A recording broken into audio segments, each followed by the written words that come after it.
Hi hello friends, ఈ వీడియోలో మనం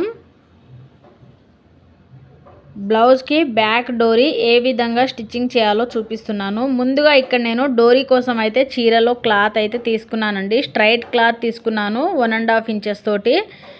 ఇలా ఫోల్డింగ్ మీద పెట్టేసుకొని మనకి ఎంత సన్నగా కావాలి అనుకుంటే అంత సన్నగా దగ్గరికి స్టిచ్చింగ్ అనేది చేసుకోవాలి. ముందుగా నేను వీడియోలో చూపించినట్లుగా మీరు కూడా ట్రై చేసి చూడండి. మన వీడియోస్ నచ్చితే లైక్ చేయండి ఫ్రెండ్స్.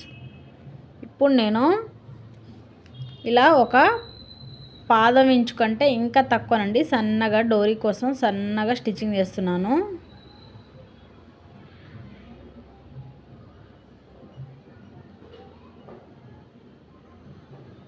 క్రాస్ కటింగ్ కాకుండా ఇలా స్ట్రైట్గానే తీసుకున్నాను నేను. స్ట్రైట్గా తీసుకున్న తర్వాత ఇలా చివరి దాకా స్టిచ్చింగ్ చేసేసి ఇప్పుడు ఎగస్ట్రా ఉన్న క్లాత్ని కట్ చేసేయాలి. కట్ చేసిన తర్వాత ఇక్కడ నేను లూప్నర్ అనేది యూజ్ చేస్తున్నాను. ఈ లూప్నర్ ద్వారా మనకి చాలా ఈజీగా డోరీ అనేది రివర్స్లో వచ్చేస్తుంది. కాబట్టిగా ఇక్కడ నేను లూప్నర్ తోటి ఇలా లూప్నర్ని లోపల సైడ్కి పెట్టేసి ఈ క్లాత్ మొత్తం బ్యాక్ సైడ్కి లాగేయాలి.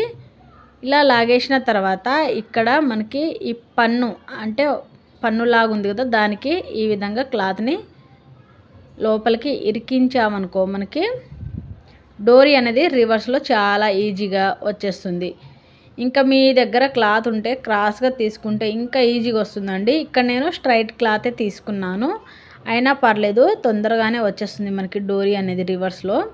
చూసారు కదా, మనకి డోరీ అనేది రివర్స్లో వచ్చేసింది. ఇప్పుడు ఈ డోరీని పట్టుకొని ఇక్కడ మనం ఎగస్ట్రా ఉన్న క్లాత్ని అన్నీ బ్యాక్ సైడ్కి ఇలా లాగేయాలి.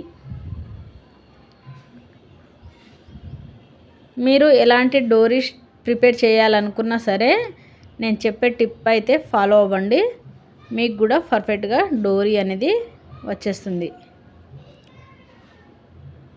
చూసారు కదా, ఈ విధంగా మొత్తం రివర్స్లో తీసేయాలి.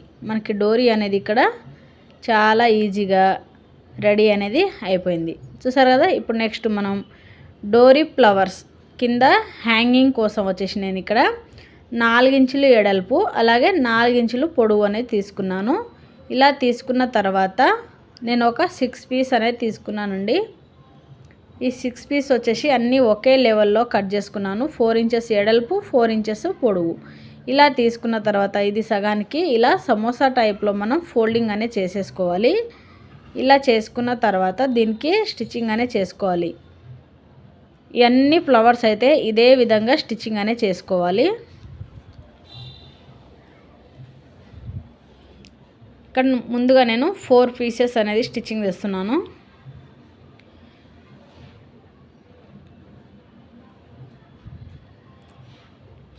నెక్స్ట్ ఇది వచ్చేసి ఇంకా మనం 2 పీసెస్ వచ్చేసి ఇలా ఫోల్డింగ్ మీద ఫస్ట్ సమోసా ఫోల్డింగ్ చేసుకున్న తర్వాత ఇక్కడ చూడండి చూపిస్తున్నాను. నెక్స్ట్ ఇది ఇక్కడికి అలాగే ఈ చివరిది కూడా ఇక్కడికి సెంటర్ పాయింట్కి పెట్టుకొని ఇక్కడ మనం ఒక చిన్న స్టిచ్చింగ్ అనేది వేసుకోవాలి. ఇప్పుడు ఈ దారాలు మొత్తం నీట్గా కట్ చేసుకున్న తర్వాత ఒక దానిపైన ఒకటి పెట్టేసుకొని స్టిచ్చింగ్ అనేది చేసుకోవాలి. ఈ విధంగా స్టిచ్చింగ్ అనేది చేసుకోవాలి. జాయింట్ అనేది చేస్తున్నాను. ఇప్పుడు ఈ రెండు ఎక్కడ మనకి కదలకుండా ఇలా జాయింట్ అనేది చేసుకున్నాం అనుకో మనకి పర్ఫెక్ట్గా ఫినిషింగ్ అయితే నీట్గా వస్తుంది. ఈ విధంగా చూసారు కదా, ఈ రెండు మనకి జాయింట్ అయినాయి కదా. నెక్స్ట్ మనం ఇది సెంటర్కి పెట్టుకొని ఈ చివరకు ఒక స్టిచ్చింగ్ అనేది చేసుకోవాలి. ఇది కూడా సేమ్ అండి.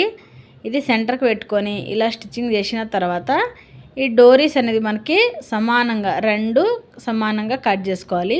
నెక్స్ట్ ఈ సెంటర్ పాయింట్లో ఈ విధంగా పెట్టేసుకున్న తర్వాత ఈ చివరికి బాగా రఫ్ అనేది వేసుకోవాలి.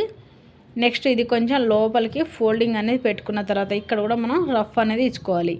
ఈ ఎగస్ట్రా ఉన్న క్లాత్ని ఇలా దగ్గరగా కుట్టు కట్ అవ్వకుండా ఇలా స్టిచ్చింగ్ అనేది చేసుకోవాలి.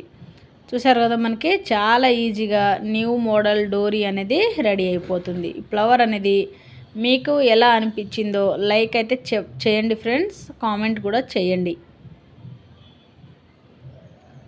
నెక్స్ట్ ఇది కూడా సేమ్ రెండో పార్టు అదే విధంగా స్టిచ్చింగ్ అనేది చేసుకోవాలి.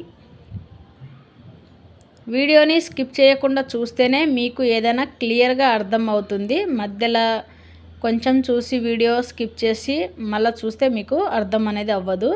చూసారు కదా, నచ్చితే లైక్ చేయండి.